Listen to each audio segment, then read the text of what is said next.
We know that it's the second day and almost closing this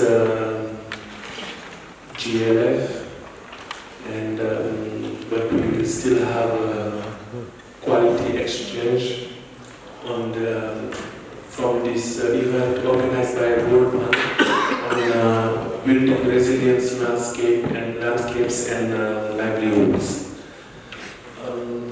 So we know that the restoration, the FLR, the forest and landscape restoration movement is really gaining a lot of interest from various actors in different sectors, countries, continent, and that it is a means or a way to address different various challenges at the same time, being climate change, being biodiversity or desertification, droughts.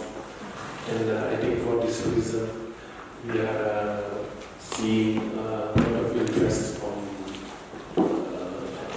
stakeholders, actors who work or take action separately if not. So the objectives of this session will be to highlight or emphasize the need to scale up on land action on land degradation, on restoration, to address all those challenges I mentioned, resilience to climate change, biodiversity, desertification, to draw lessons from actors, practitioners on the ground in countries, and try to bring voices from the field of those who take action on the ground, notably from Nigeria, from Burkina Faso, Thailand, Mozambique forest landscape, Burundi highlands, Zambia savannah. And also highlight the need of partnership to work together, and like the collaboration or cooperation that World Bank has with the African Union Commission, with NEPAD, and other partners, and try to have a transformative role through restoration of degraded lands and forests. To address all those issues, I will call the panelists for this event to join me at the high table here. For Burundi, Mr. Emmanuel Ndorimana, sorry if I don't pronounce the names well. Mr. Emmanuel Ndorimana, Permanent Secretary, Ministry of Environment, Agriculture and Livestock. For Nigeria, Mrs. Florence Nemakonam Anagbogu, new map, maybe she will give us in details the meaning. And for Zambia, Mrs. Carol Mwape Zulu, Environmental and Social Inclusion Specialist. For Mozambique, Mr. Roberto Zolo, Senior Natural Resource Management Specialist, National Sustainable Development Fund, Ministry of Land, Environment and Rural Development. For Burkina Faso, Monsieur William Kwende, Président de Agritech. Et pour la Banque mondiale, Ireto Miwa Olatunji, Senior Natural Resource Management Specialist in Zambia World Bank. Please.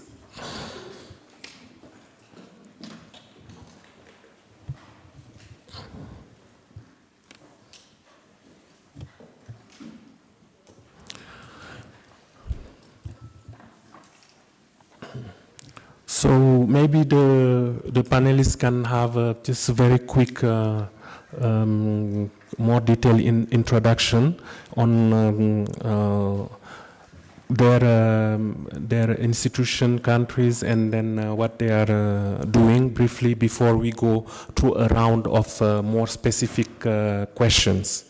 Please, we can start with the order of the yes, please, Burundi. Thank you, moderator. My name is Iretomo Olatunji. I'm an environmental specialist with the World Bank, so I'll probably be speaking much more from the angle of the World Bank. And like most people know, World Bank is one of the major financiers in the development world, so the World Bank has actually been involved in a lot of sustainable land and water management activities. Good afternoon. My name is Roberto Zolio. I'm an ecologist and working for the National Sustainable Development Fund in the Ministry of Land, Environment and Rural Development in Mozambique. Yeah.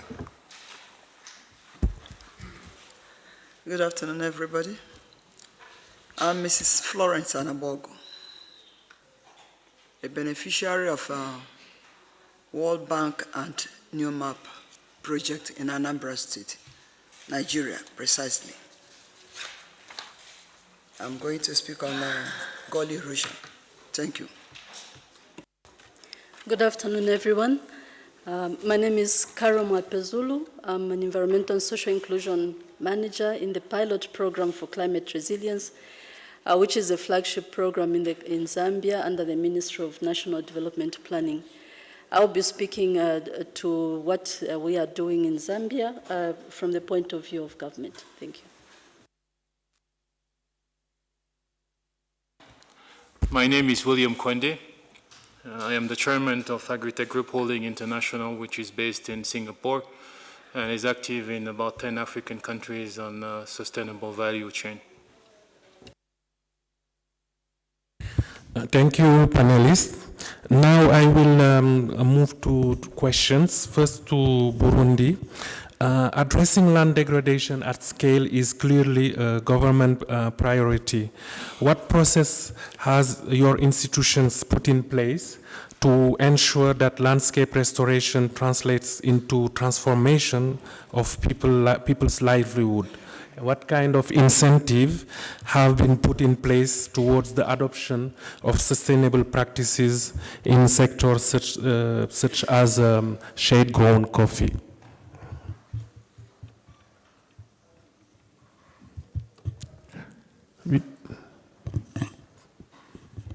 We don't have Burundi here. Burundi is missing. Okay, we move to Nigeria, new map, to see that, to put activities at scale. What lessons have been learned from the programs you are running so far, especially in the northern drylands regions? And what are the possible perspectives for leveraging by the private sector's investments?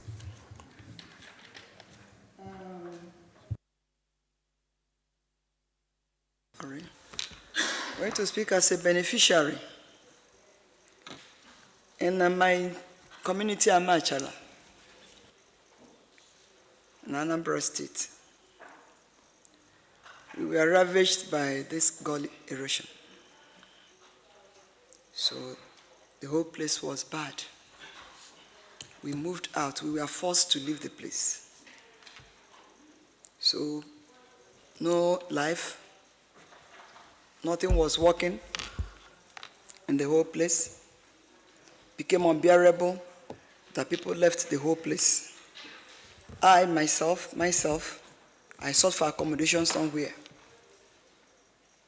Then with regards to northern Nigeria now, bringing what New Map did in Anambra State, in my community, I think that the government can succeed by getting the community involved in doing their projects. For now, I know that Nigeria is 36 states and 19 states are being covered by this project, by New Map. New Map is an acronym for Nigeria Erosion and Watershed Management Program. I think the total sum of money the World Bank is putting into this project is like $900 million. for the project. So with this now, they are able now to leverage the standard, the lives of people. Active participation of the community in the project implementation is very necessary, because if the community are not involved, there will be no work done. And then again, the government, political will from the part of the government is also provided. So they give a part of funding to people for alternative livelihood, helping them, encouraging them to do one small business. So, and I think that this has gone a lot of way to help the drylands, northern drylands in the region. And coming to my own sector, those whose houses were gone, that before the construction to take place, they were given some money to start a new livelihood, engaging in fish farming, poultry, snail rearing. In fact, my community is now a better place.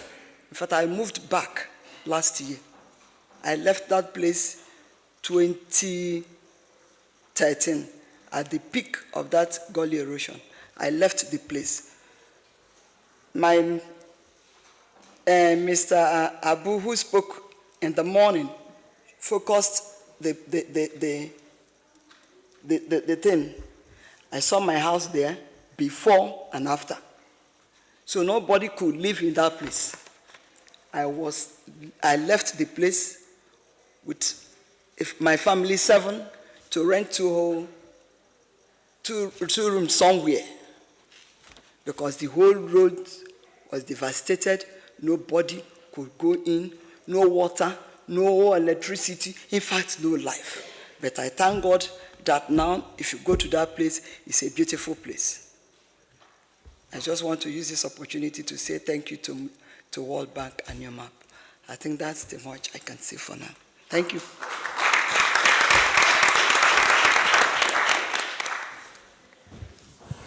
Thank you very much. I think this is a very moving story, and that you go back to your home place.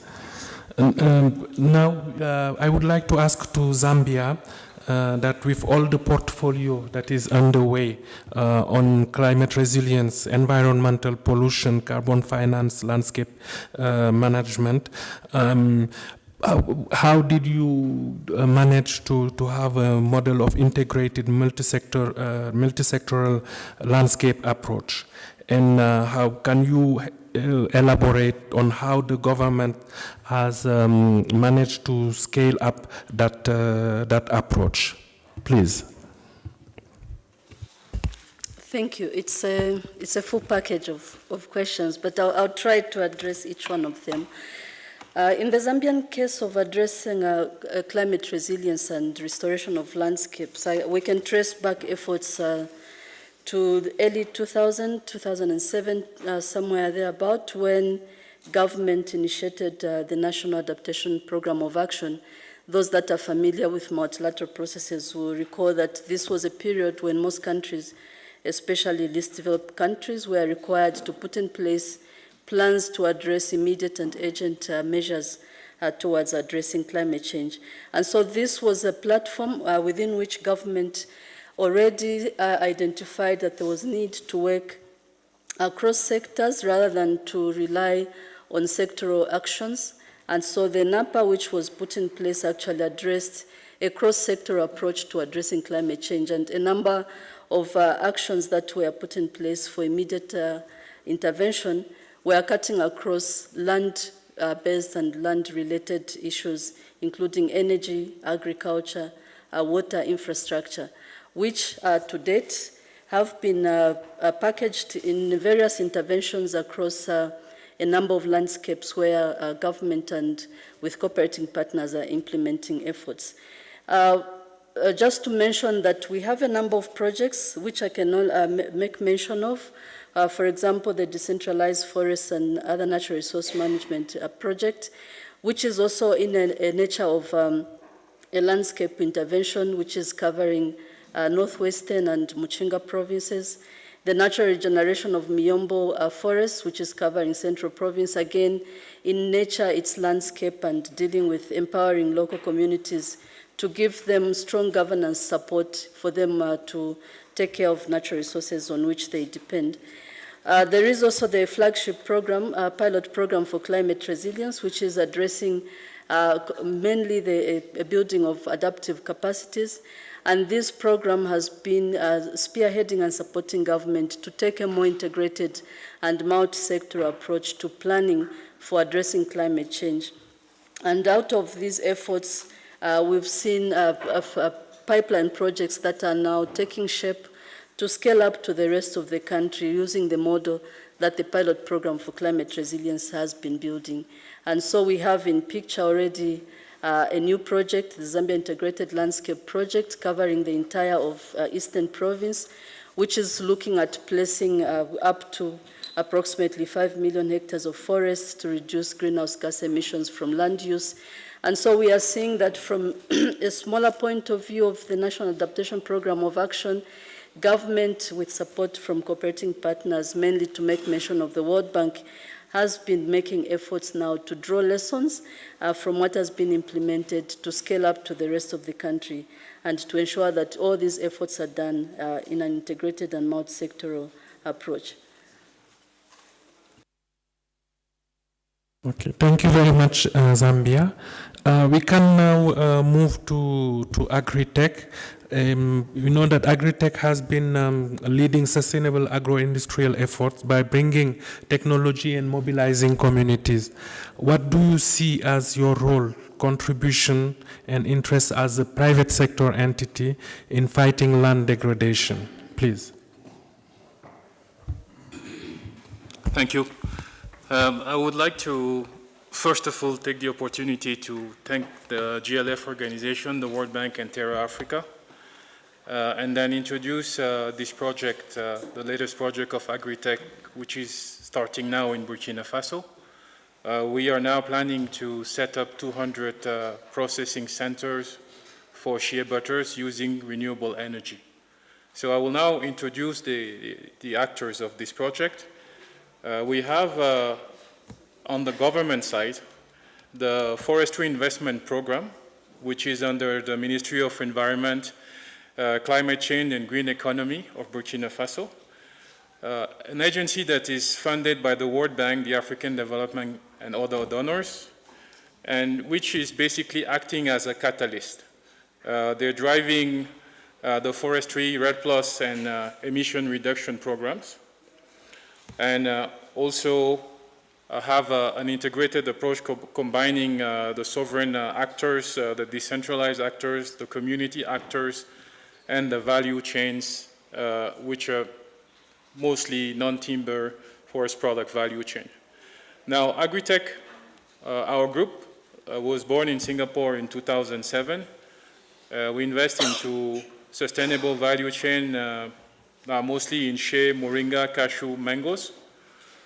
And we have an expertise in renewable energy, which we apply for agro-processing, mostly solar, biomass, and syngas. Now, shea is a very particular crop. I think maybe I'll take this opportunity to expose the case of shea as an investor and as an industrialist, which is also applicable to probably other crops. There is a large part of the story on shea that we don't know, and a lot of the participants that basically approached me today asked me, how come shea is being used in chocolate? How come shea is being used in food? And this is the story of how you turn basically a fruit that is worth $100 to $200 a kilo into a specialty fat. I call it specialty fat because it is basically an extract of the fat which is worth $4,000 US a ton. So you imagine these factors, and it gets worse as it goes from 1 to 20, but it also goes in some of the cosmetic areas from 1 to 50. And most people don't have an understanding on how that works. Our thinking is that we have been trading raw commodities for over 10 years in West Africa, and the result is that really nobody makes money. We don't make money, the producer don't make money, and the traders don't make money. So turning one against the other is not going to solve the problem. However, when we start to claim the value chain, there's a lot to capture. And this factor of 20, 50, when you process, is where you can create wealth. So this was the foundation of developing this project with mostly women group, because Shea is working with, is mostly the work of women groups. And we are now looking at the resources, at the energy, the technology, in order to implement these 200 clean activity centers with the forestry investment program, which is a department of the green economy of the ministry. It's very important, basically, to have this partnership, because this agency is capable of removing the complexity that we have as investors when we deal with government or with local community. So the ministry, through the forestry investment program, has been deploying their staff to assist us and to help us in the communication with the various departments of the government, the local communities, the decentralized authorities, and the other part of the Burkina Faso government and agencies which are involved into these issues, because there's land and other issues that are involved. Now, when it comes to share and land degradation, I must say that for maybe the first time, the interests are completely aligned, because the project can only succeed if the land is healthy, if the trees are thriving, and basically the fact that we can fight or reverse land degradation determine the success and the sustainability of the project. So we have integrated fully into the project the aspects of land degradation, fighting land degradation, as well as doing some reforestation, but we call it more regeneration of the resource, which are the shea parks, the shea trees that are in the region in which we work. Shea basically covers 33 out of 37 provinces in Burkina Faso, and the project is going to touch within 10 years about 1.5 million households. Now, what can promote basically private sector investment? The initial amount of the investments is about 50 to 60 million USD over the 10 years. One of the factors is reducing the complexity, because such projects are complex. There are a lot of issues that you cannot address without the government. So having the ministry and the forestry investment program helping us with all this work, it's a key factor for us in the private sector to invest into such projects. We are working on this project as a consortium of 3 companies, and we also have created a special vehicle which is called Serious Shea that will ultimately export the production of shea butter that will be done in the region. And within that consortium, we have integrated all the women groups which are working into producing the shea. So how does it work? When we invest into a center, we don't really run the center. We let the women groups come with their products and process the product. But they pay a toll fee for processing the product. Let's say they will turn a bag or few bags that are worth $100 into a product that's worth $1,000. All right, so based on that, they pay a toll processing fee, and then at this point they decide whether they want to sell to us the butter that it is processed, or if they want to do other things with it. So we are very grateful to Terra Africa, because The second part of the complexity, or reducing the complexity and the risk for us investors, was to be able to come up with a bankable business plan. Now, to come up with a bankable business plan, you need to do a lot of studies. And in this specific case, it includes resource mapping, it includes training, it includes baseline, it includes doing pilot and transfers of technology. And we have received support from Terra Africa as a grant and the African Development Bank to do all these studies. So the studies are being conducted now. And we believe that once we are successful into this, the study, then we can start doing the investment. And this will be done also in partnership with the ministry and the Forestry Investment Program. We are also looking at carbon funding, which is important because in most of this agro-value chain, there's an extensive use of wood. So there is a large component of substitution of wood fuel with renewable energy in order to do the process of these commodities. Basically, we still have some gaps in fundings for which we are now actively discussing with some of our partners, which is the setup of the pilot production sites, which expected at the end of the year, establishing the coordination with the Women Association. According to the ministry new law, all the associations have to be transformed into cooperative. Now, it sounds very simple, but it has a complex underlining of being able to make them understand how to run a company, because this cooperative basically are set up as a companies. The women within this cooperative are shareholders, and there's a lot of other requirements that they have to fulfill. So at such a large scale, it's a lot of work. We have started with 400 women association under one union, and we will progress to the others. We also are looking for funding now to do all the CDM, for the carbon credits and the PDD and verification. Thank you.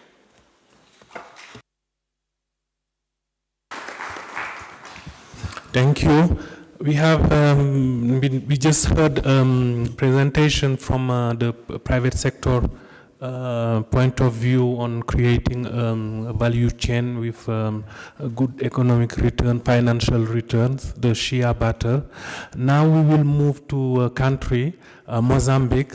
We know that Mozambique is implementing many landscape, forest landscape restoration activities, programs, and projects that range from protecting biodiversity to create also value chain.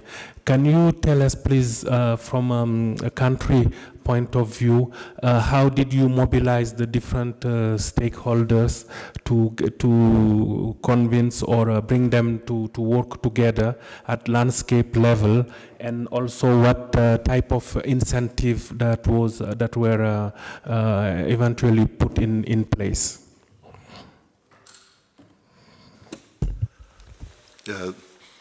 Thank you. Let me start.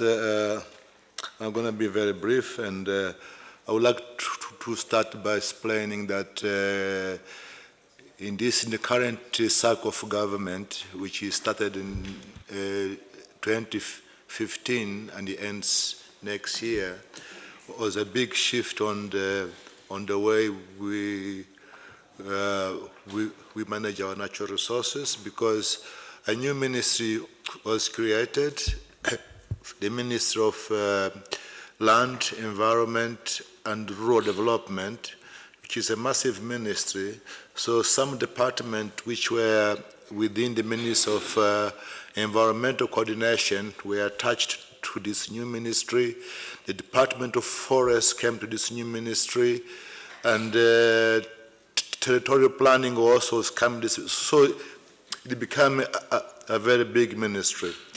And the first thing that the ministry did, on advice from working with our partners, especially the World Bank, we have adopted, we decided to adopt a landscape approach to all our development program.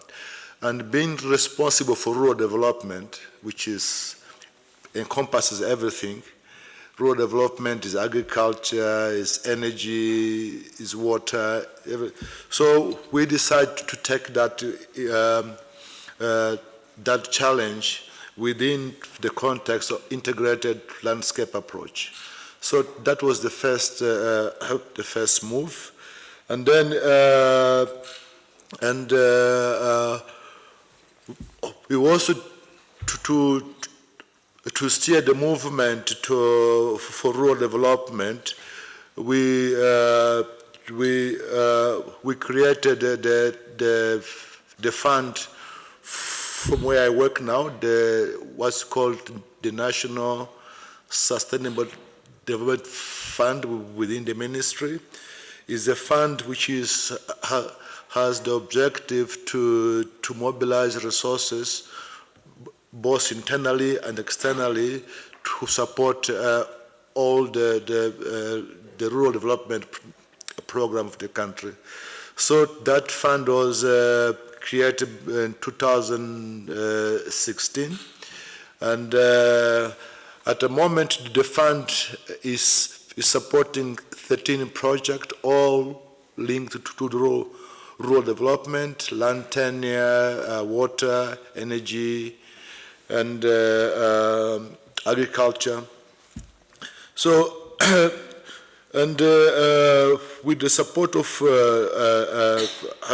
the World Bank, we have at the moment four big projects. One we call the Mozambique Biodiversity, which is linked to the conservation of biodiversity, mostly looking at the conservation area. The second project is this integrated agriculture and natural resource management, where the focus of restoration is within this project. And then we have the forest investment program and the DGM. So all these projects that they're supported by the World Bank. And as we embrace the landscape approach, those are needed to bring all stakeholders together so that they can oversee the development of the landscape. So we created in each landscape where our projects are running, we have a stakeholder platforms that brings together all key stakeholders in the landscape: private sector, government institutions, NGOs, development agents. They all congregate in this platform, which serves to discuss the future development of the landscape, and they share information, advise to each other, and it is at the inception stage that they need a bit more support, because the new things bring that these platforms are not legally binding. So it's a voluntary base. A lot of advocacy is involved in that. And the other component that also brought to the success of our implementation activities is we created as well what we call the Manchi Grant to support farmers, small farmers, and then the small and medium rural enterprise. And it's a scheme based on the matching grant. The farmers bring what he has, and then there's a component which is a grant, and then the other part he goes and get some support from the commercial banks. So last year was the first experience we had. We provide them with improved seeds and some initial fertilizer, and the results were amazing, because the productivity of these farmers almost double from what they used to produce. And also there's a big component which is also part of the project, is the land tenure. The ministry has set aside a goal of giving land use titles to 5 million land users in these rural areas. And all this process is subsidized. You know, we have contracted a service provider who goes within the land of the landscape, the bound landscape, and legalize all the land tenure for this community. And that's also is an incremental part of our restoration program. In the past, the government used to do some restoration, but in the government land, which was that very inefficient. We used to go to our forest area or on the coastal line. We plant trees, and then there was no ownership. At the moment, we adopt that all restoration must be done on the land that belongs to somebody, so they can take care of the restoration. And we provide them with the seedling, but the farmers also, we are using the incentives they get from the matching grant as incentive, and then they start restoring the farmland. And also within the component, we also just concluded our restoration opportunity mapping assessment, which we just concluded, but we are focused mainly our activities on the farmland to improve the agriculture production, because most of the soil that these people they are using, they are very poor in soil fertility. So we are using agroforest systems. We are protecting the riverine vegetation, control erosion, and these are the major activities that we are doing. And we are seeing a very good results.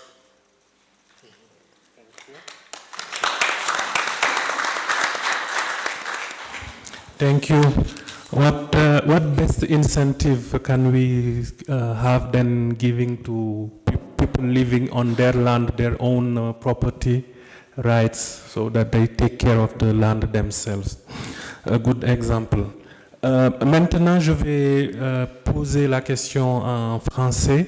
I will ask the question in French to the Permanent Secretary of Burundi, Mr. Emmanuel Ndorimana, Permanent Secretary, Ministry of Environment, Agriculture and Livestock. Monsieur Ndorimana, quelles sont les activités, les programmes, les projets que votre pays, le Burundi, a mis en place pour s'attaquer au problème de la restauration des terres, des paysages et des forêts? Merci. Merci. I will speak in French. Oui, vous pouvez parler en français, je vais essayer de traduire. Okay. Yes, you speak in French and I try to translate into English. Yes. Un grand problème que nous avons dans notre pays, c'est la pression démographique.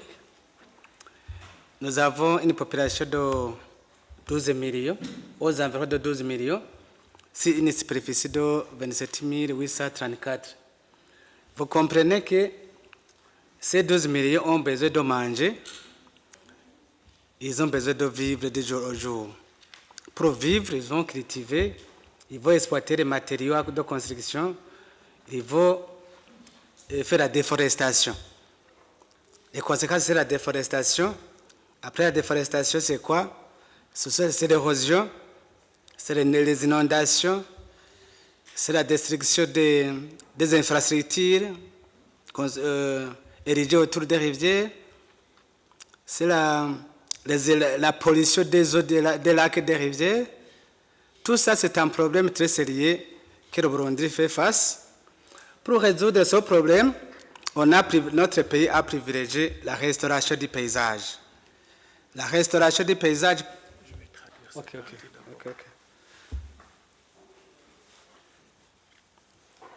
Okay. Merci. So the first part is that the first pressure that Burundi is facing is the population growth.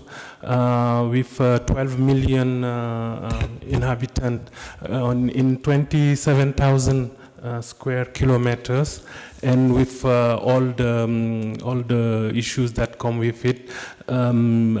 So the occupation of the land, and also the natural disasters or problem they face, like flooding, and also pollution of water, of rivers, and that's why it's an imperative. It's an obligation for Burundi to embrace forest and landscape restoration.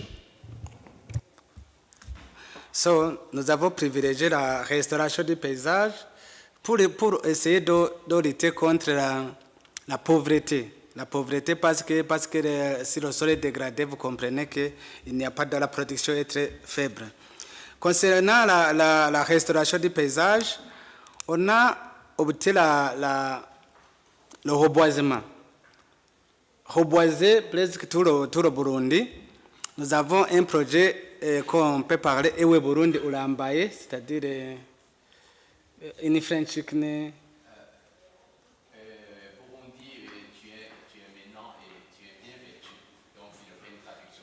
Ah, c'est un projet qui a... OK. Also, FLR, Forest Landscape Restoration, is also another vehicle another means to fight poverty.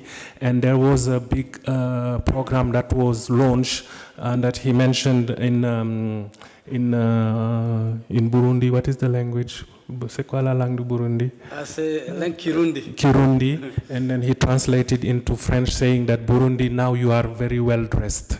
C'est un projet du gouvernement pour essayer de combattre, de lutter contre la dégradation du sol. Là aussi, on a un projet de la Banque mondiale, qu'on appelle la restauration du paysage, landscape. Là, c'est un grand projet. C'est un projet de 30 millions de dollars qu'on est en train de négocier pour que la Banque mondiale puisse nous aider à rehausser le budget. To the national program, now Burundi is negotiating with the World Bank to start implementing a 30 million project on forest and landscape restoration. En plus de cela, notre pays a développé une politique où on a recommandé toutes les communes de reboiser 50 000 hectares par an. In addition of these two programs, there is another program at national level where the government requests every municipality to restore 50,000 hectares of land per année, per year. Pour vous dire que notre pays a pris un engagement très ferme pour la protection du sol, pour la protection de l'environnement, en reboisant le territoire du Burundi, en aménager le bassin versant par le traçage de courbes de niveau. Et sur les courbes de niveau, on prend des haies anti-érosives pour essayer de limiter l'érosion. All this is part of the environmental strategy of the country to combat soil erosion. Là aussi, pour essayer de lutter contre les sites déjà exploités, nous avons, puisque quand la population augmente, plus on cultive, on essaie d'exploiter les ressources naturelles, les carrières, les minéraux. Et là aussi, il y a des sites qu'on a besoin de réhabiliter. Dans ce cas, on a opté de réhabiliter tous les sites dégradés. There is also a program of rehabilitation to try to prevent the growing population to put more pressure on the land through deforestation or overuse of mineral resources. Voilà, d'une façon générale, nous avons privilégié la réinstauration du paysage pour améliorer le niveau de vie de notre population. So the restoration was used in overall to improve the well-being of Burundi's population. Merci beaucoup.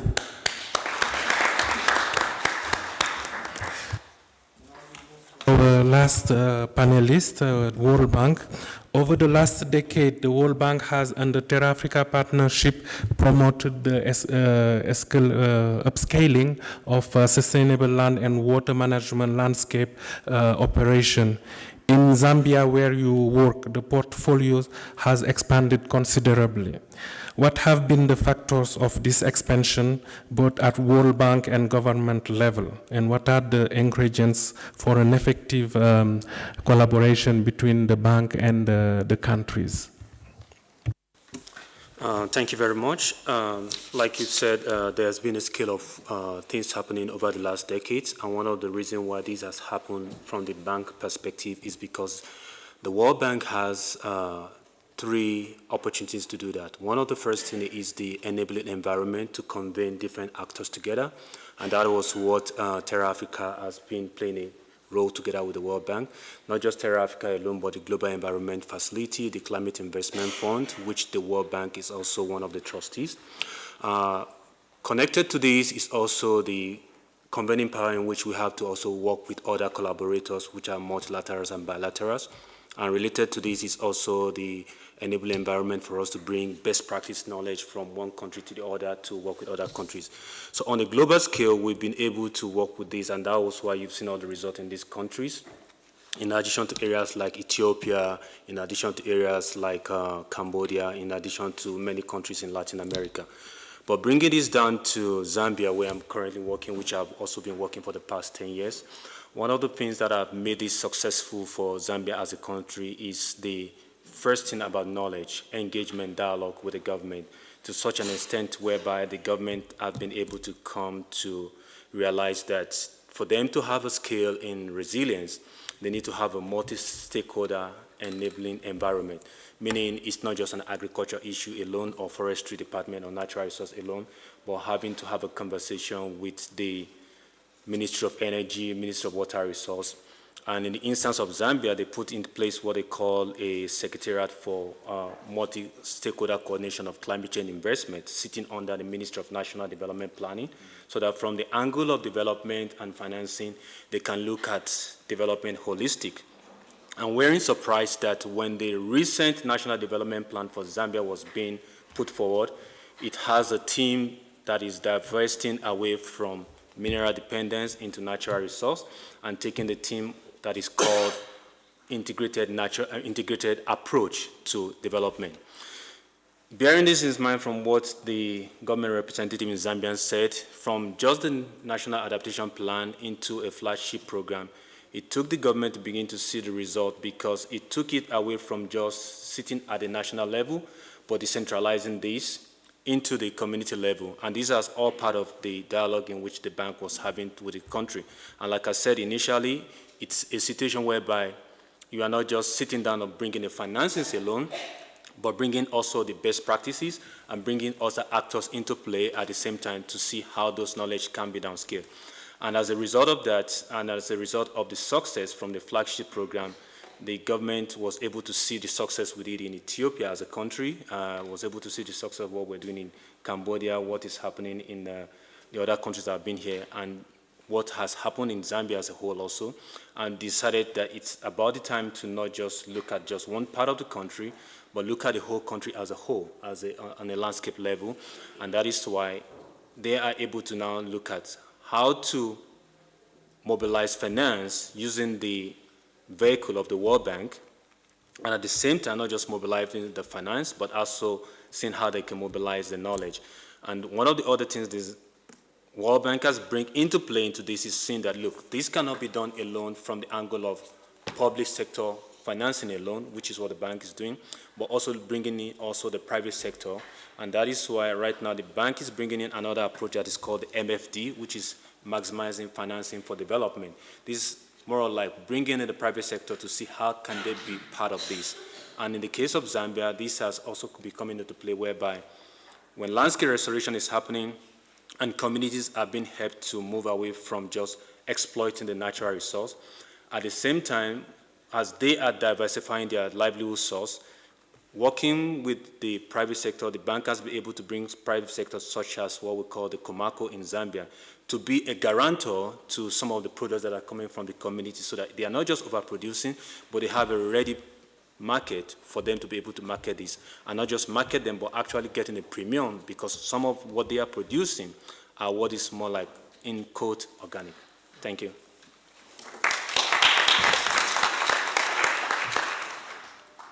Thank you, all the panelists. Now we will open the floor for comments, questions to panelists. Please just briefly introduce yourself, and then if you want to direct the question to one of the panelists or to all. The floor is open.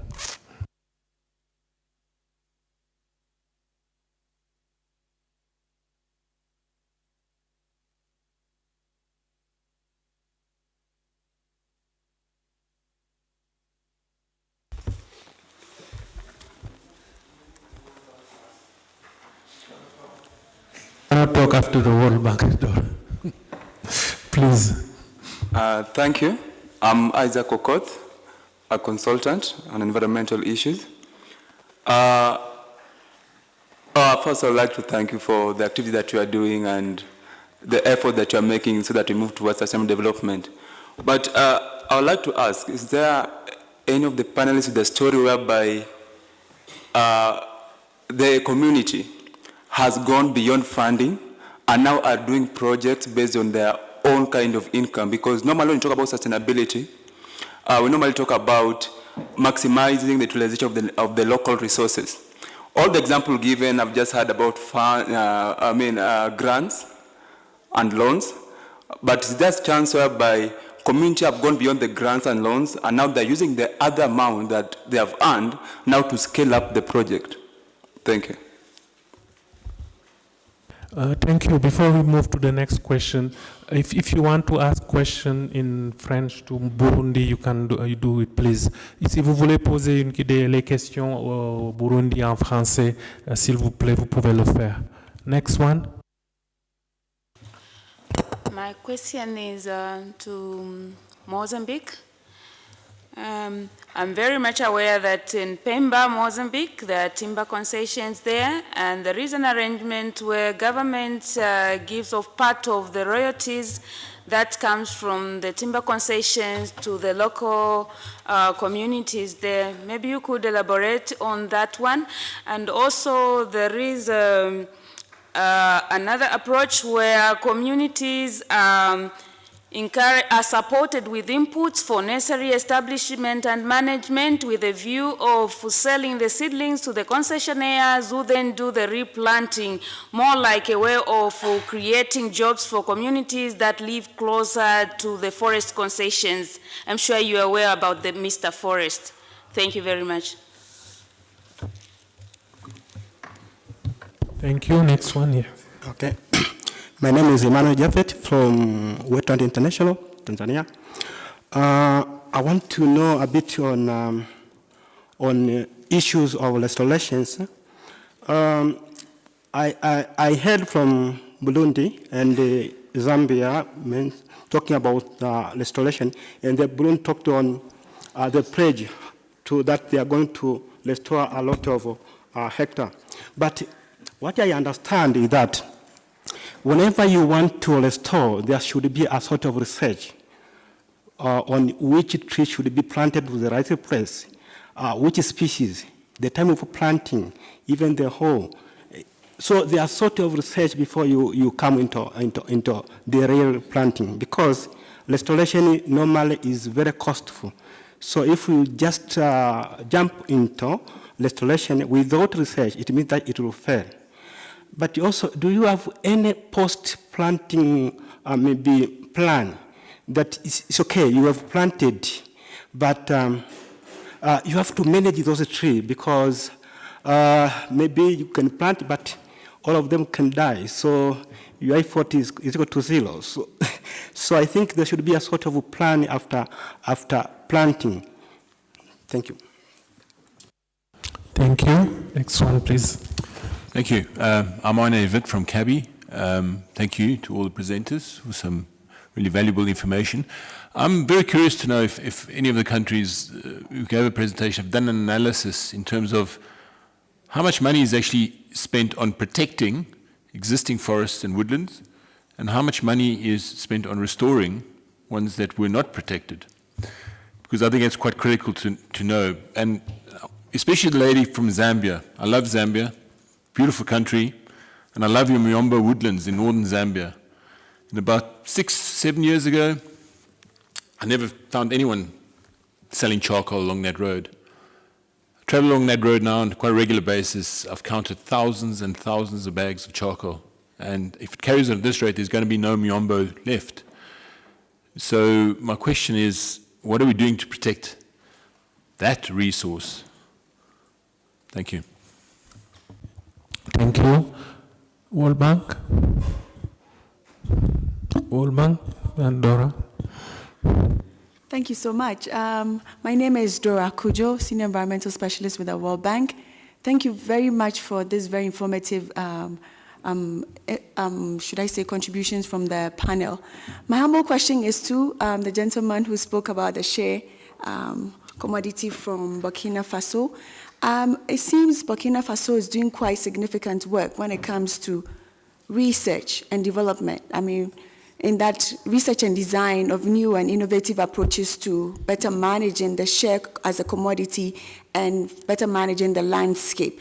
I'll be very keen to learn from you what mechanisms you're adopting to scale out these lessons, these approaches that you're deriving in your country, because as you're aware, the share goes across a number of countries in the sub-region. We're looking at about 21 countries.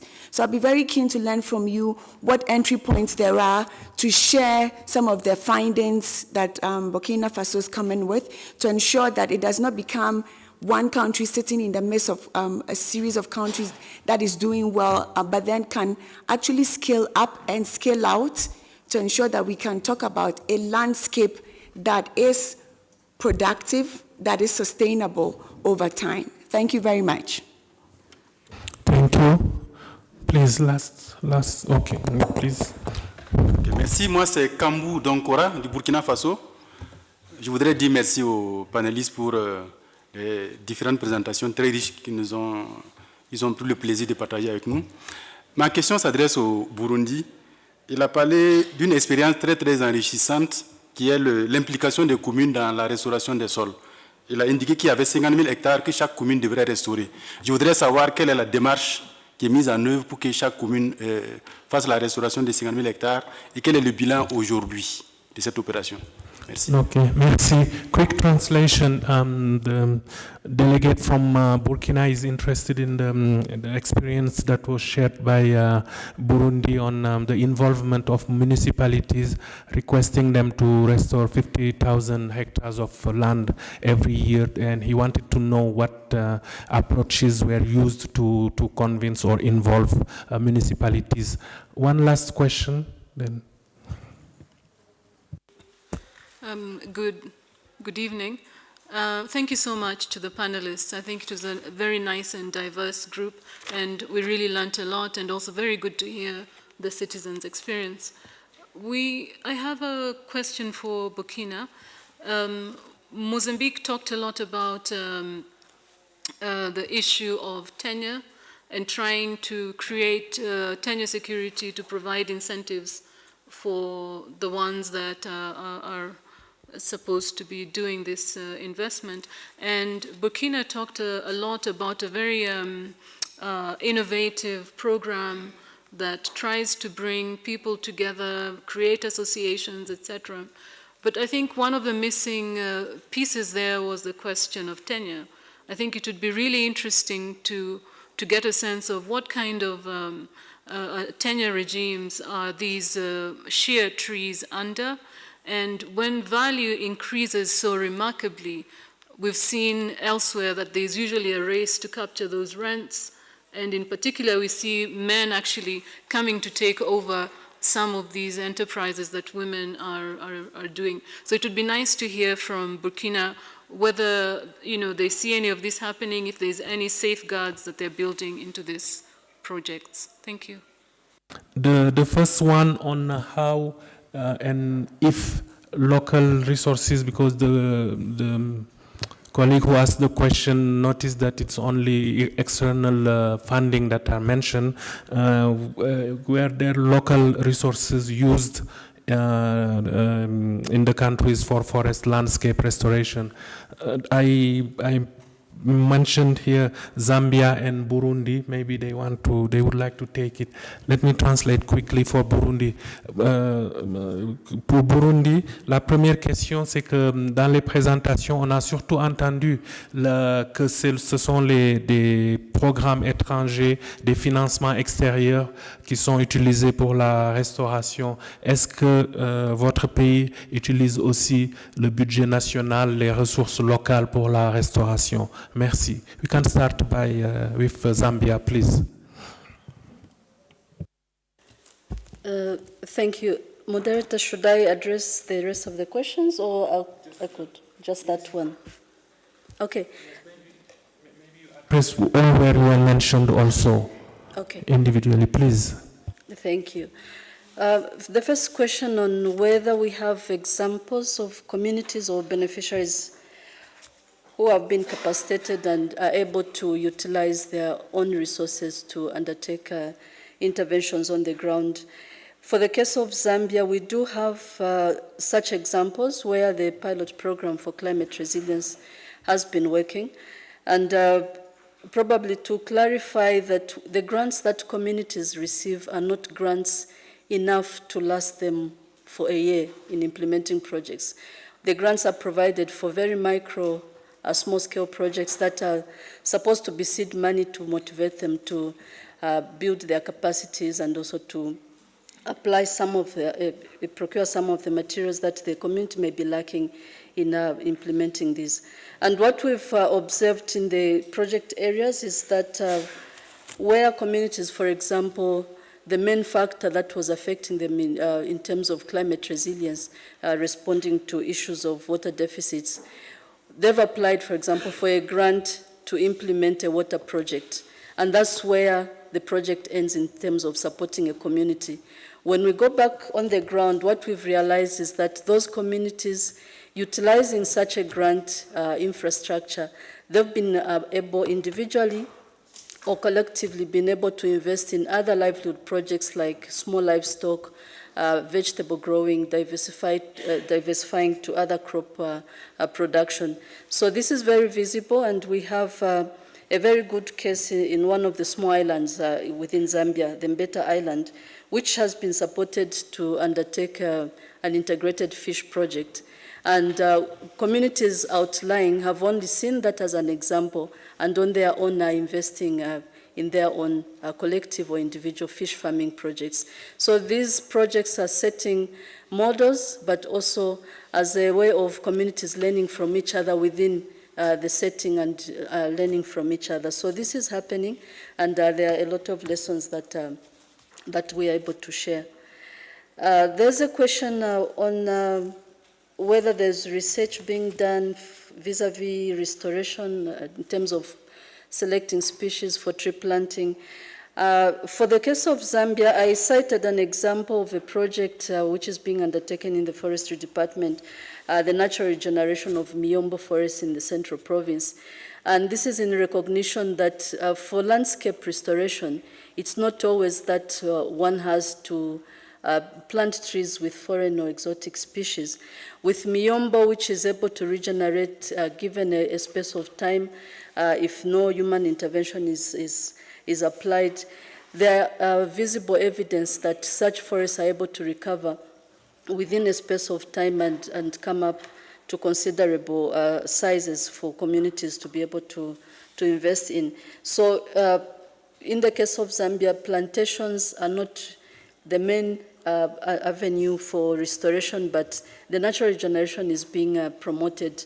And this is some of the interventions that the country and government would want to scale up, knowing that for the case of Zambia, Miombo woodland is the largest landscape that we have. So, but also maybe to talk about the application of a strategic environmental assessment. This is largely a tool that is being applied when it comes to selection of areas for restoration, so that it's not a matter of introducing species, but subjecting them to how the environment and those species influence livelihoods and the landscape at large. The cost of restoration as opposed to protecting the forests, while I may not have a very specific figure in mind, bearing in mind that there are a lot of factors that drive deforestation. And for the case of Zambia, studies were done to identify the underlying factors that are driving deforestation, so that when interventions are done, this is not done as a superficial intervention, but address the drivers of deforestation, including local governance, including poverty, including access to energy, and so on. But just to mention that the government has put in place a number of measures to help address this challenge. And one of them is that with the Enabling Environment of the Forests Act, which now allows for gazettation of community forests, for private forests, other than just the existing public forests, which are already gazetted as such. There's provision as well for joint forest management. So this is seen as a way of bringing on board other actors, again, looking at it from a multi-sectoral approach that government is putting in place to ensure that all actors that have an influence on forest resources and its utilization and the landscape at large have a share of intervention and what they can contribute. There's also effort, I mentioned of an intervention of decentralized forest management. This is devolving authority over forest management to community level, and there you are strengthening community structures, empowering them with alternative livelihoods so that you offset pressure from forest resources. And so a number of these measures that government is putting in place are being seen at the moment as a smaller scale, but scaling up to see how best this can apply and contribute to arresting the problem of deforestation. Thank you. Our colleague from World Bank Zambia would like to add some. Just a quick one. Connection to the question you asked about the charcoal production, which is increasing in Zambia, like you said, 250,000 hectares being deforested every year. What she just explained is one of the things the government began to see, and most of the message in the Global Landscape Forum this week has spoken about the direct beneficiaries who are living close to the forest. If they don't have a stake, if they don't have a authority, if they are not involved to a great extent, and what I think Agrix also said, they don't play any role because they feel like, why should I protect the forest if I'm not there? And in the case of Zambia, what I've been seeing that most of the people who come in to do the charcoal don't live within those communities. They come from outside. So now with the new policy, with the statutory instrument, which is allowing community to co-manage and at the same time also even have ownership of community forests, they are now standing as sort of like the first defense line of protection and say, look, you can't come in to degrade our landscape because we lose at the end of the day. So that is one of the things that is currently being test run in Zambia. And in the scaling up that she just mentioned about, the government is looking to see how... World Bank, this is not one sentence. Thank you. This is very many sentences. Like, okay, you will come back to this. Thank you. Burundi, est-ce que vous voulez rajouter à ces commentaires de la Zambie, est-ce que des ressources locales, nationales sont utilisées pour la restauration des paysages? Merci. I ask the same local resource questions to Burundi. Je vais essayer de compléter mon collègue pour la préoccupation qui a été posée.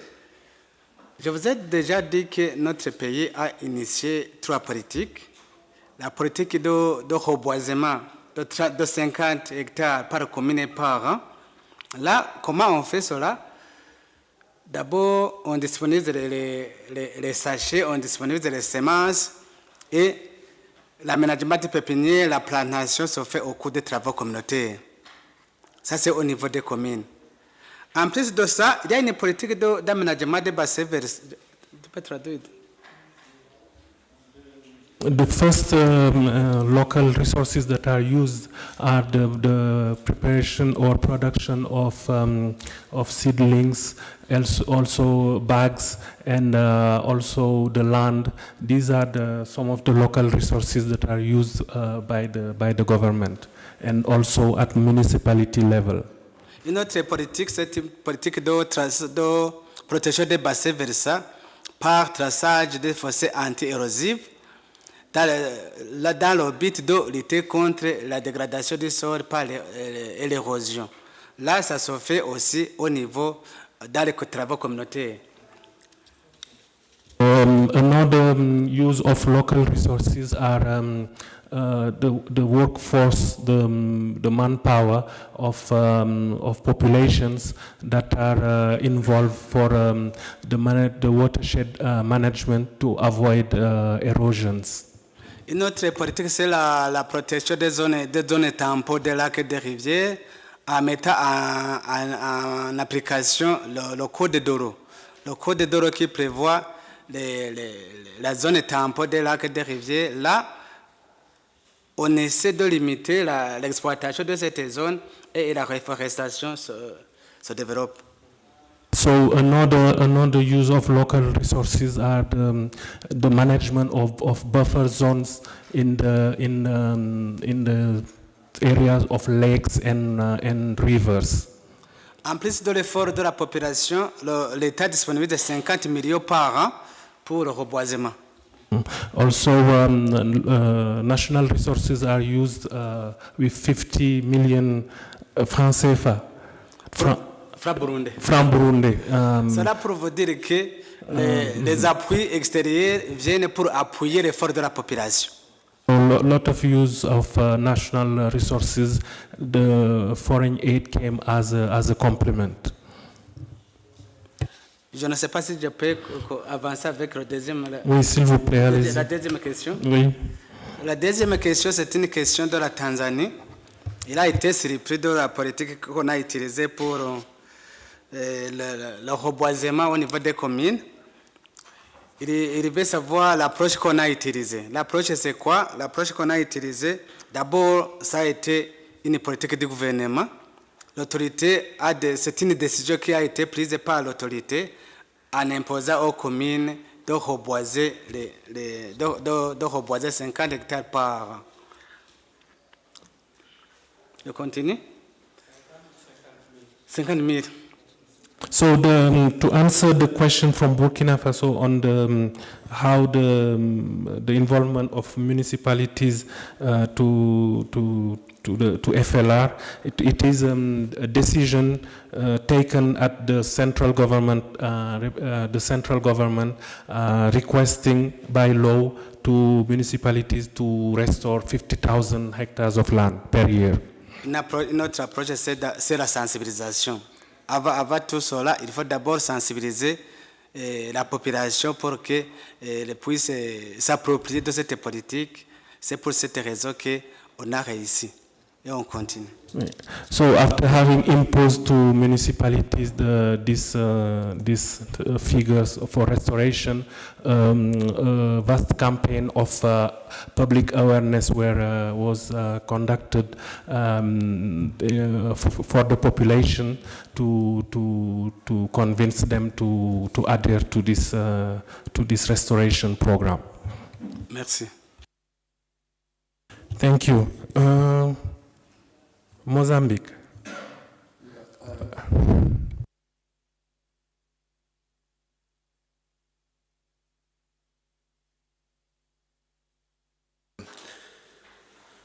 The colleague from Zambia also mentioned about the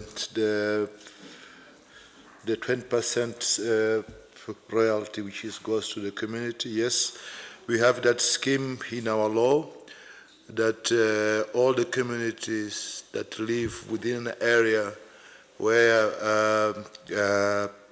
logging or any other activity like tourism is taking place, that community have a right to get 20% of the fees paid.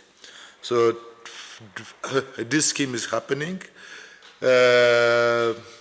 There are some challenges, sometimes delays of the payments, but it is happening. And also, you mentioned about nurseries for a community nurseries. This is reality because with this restoration work, we need a large amount of seedling, and then we are involved the community in the production of this the seedling. So we act as a market for them, and also we are also train the community to diversify this nursery, not only for indigenous plant, but also diversify for ornamental fruit trees, so that they can, once the restoration is finished, so they can carry on doing that business.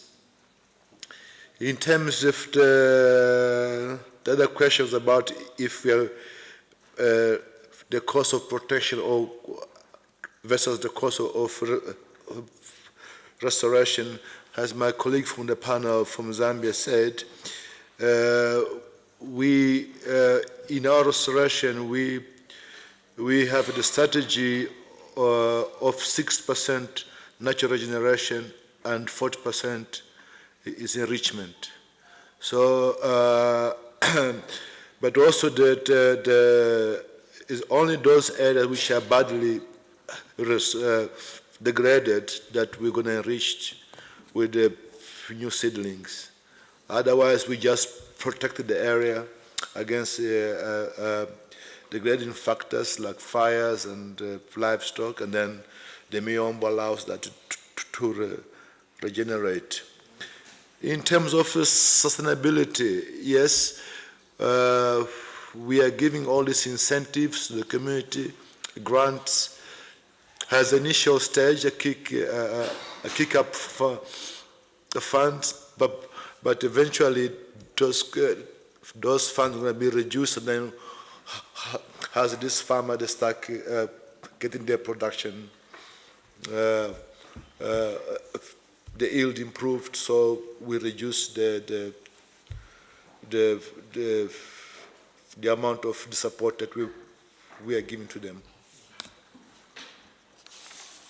Okay, thank you, Mozambique. Agritech, please. Okay, I'm going to start by addressing the first question on community investing. I just want to basically try to make sure that the gentleman was talking about investment beyond aid. Is that what you mean? Okay, so if you're talking about investment beyond aid, we basically in Burkina Faso, there is the model that is being established by the government by asking the associations to become cooperative, which is basically a company, right? Is to invite them and teach them how to invest. right? So the membership in the association will become shareholding. To be a shareholder, you need to buy shares, right? So whether you're bringing a bag of shea, whether you're bringing a bag of cashew, whether you're giving a piece of land that belongs to you, or whether you're bringing money for your shares, you are investing. So these models means that we are cooperating with communities who are investing, correct? We are basically not working with communities who are not investing, right? And I believe that we are going to lead an effort to have almost all of the associations transform their status, basically their legal status, into cooperative by the end of next year. And there's a lot of them. Okay, now in terms of research and development, sharing the knowledge, basically we have tried, and with a lot, I must say, with the support of the World Bank, to be present at most of the events relating to forestry and investment into forestry, to have a dual presence. So I send my regard to the director of Green Economy, who is with me, Madame Kabore. So for the past years, we have had a dual presence. We had the presence of the Ministry of the PIF, and he was also in Laos at the forestry meeting that was organized by the World Bank. We have always been present with the ministry and the private sectors, right? And speaking from both sides. So this gives the opportunity to the other actors present, the people from the other countries who are interested, to approach and basically engage us on the private sector side or the public sector side. Now, within what we're implementing, within the research and development that is being applied, part of it is public knowledge, and the other part is private knowledge. So public knowledge can be easily accessed. Private knowledge needs some form of arrangement with the party interested. As you know, shea is available, for example, from Senegal to Uganda on the shea belt. So, and I think the reason why Terra Africa has been supporting the project as well is because they are aiming on the high replicability of the pilots that will be put in place and the whole project in the other country. Last, in a matter of tenure, I think it would be good if you address, you discuss with Madame Kabore at the end of the session. But just to close, when there was the opportunity for the traders and the big company to buy shea from women in the villages, this is, I think, was a little bit the preoccupation that it could slide out of the women's or the women association control. Okay, we work directly with the women association in the rural area, so they don't need a third party. I don't see any man today that will be bold enough to go and collect shea. You know, it will be like having no honor for men to go and collect shea. So I think it will remain that way. Now, in terms of the association, the approach also will become jurisdictional. So they'll have areas where they can exploit the shea. So in terms of protecting the women's rights, I think the structure that we're putting in place give us a direct transaction capability with them, so we don't have to worry about that. Thank you. Thank you, Burkina. I think there will be some side discussions on with Mrs. Kabore on land tenure after the meeting. Now we have heard one very interesting statement from a man. Women are bolder than men to go and work on the ground and collect at least shea butter. Very good. World Bank, 3 minutes. Thank you. I think almost all the answers that have come from the different panelists spoke to almost all the questions. One of the things I would just say is a wrap up is that in trying to get communities or individuals to not be so dependent on either grant or loan, one of the key factors that underpins that is educating them to come to think beyond just being at subsistence level, so knowing that they are supposed to be entrepreneurs, so that they can grow from farmers group to entrepreneurs. Once they get to that level, you don't need to make any push. You will see some of the things you've been hearing over here.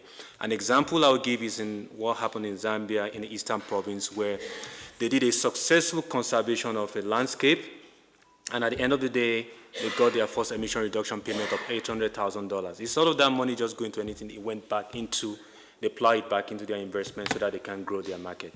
In terms of protection and conservation, the key factor, like I was saying earlier, is moving the defense and protection of the natural resource to the first line of defense, who are the people who live very close to them. If the people who are living close to them knows the value and understand what is the return they gain, there's nothing stopping them from ensuring that there is protection. Thank you. Thank you very much. So I'm just asking a very rhetorical question. Are there any more burning questions? Oh, yes, there is one. I was hoping not. Please. Thank you. It's not a question, but just my own perspective and understanding of this discussion.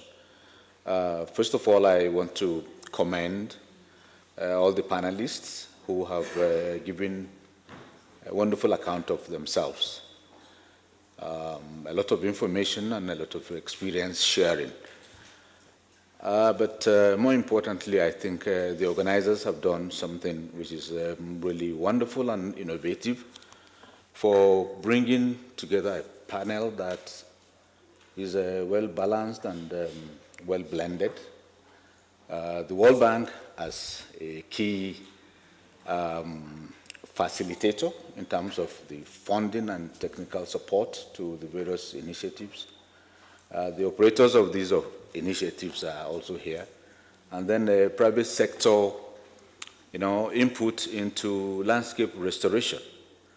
The missing link, which I think this panel has been able to provide, and which we've not been hearing from on most occasions, are the direct beneficiaries, representatives of the communities where these projects are cited and hearing their own voices. And I think what we've heard from the representative of one of such beneficiaries from one of the World Bank projects in Nigeria really is a testimony to the kind of contributions the bank is making with respect to landscape restoration and transforming lives and improving community livelihoods. And I think they deserve another big round of applause. Thank you. Thank you very much. You made my work easier. You summarized very well this session. To add just one sentence, we see that a lot is happening at various levels, at the policy level, regulatory level. Countries are trying to put laws and regulation that allows these enabling environments to do restoration. We have communities fighting for their rights to get back their land, and with success, like we saw today, for whatever background reason was that. We see also the private sector being very present. This is an example that if you use only existing value chains products that are in our countries, you can increase the value with little processing, and along the way you empower women and youth especially. You tell them that the product they are doing on a daily basis, the shea butter, the moringa, the gum Arabic, and all these they have very high value in the first world, and sometimes they call them superfood, but for us it's a normal commodity. Bring them with this awareness and training to become entrepreneurs, to know the value of their products. World Bank also, with the facilitating and the financing mechanisms they put in place to accompany the governments. On that, I will ask you to do a very good round of applause to panelists. Thank you.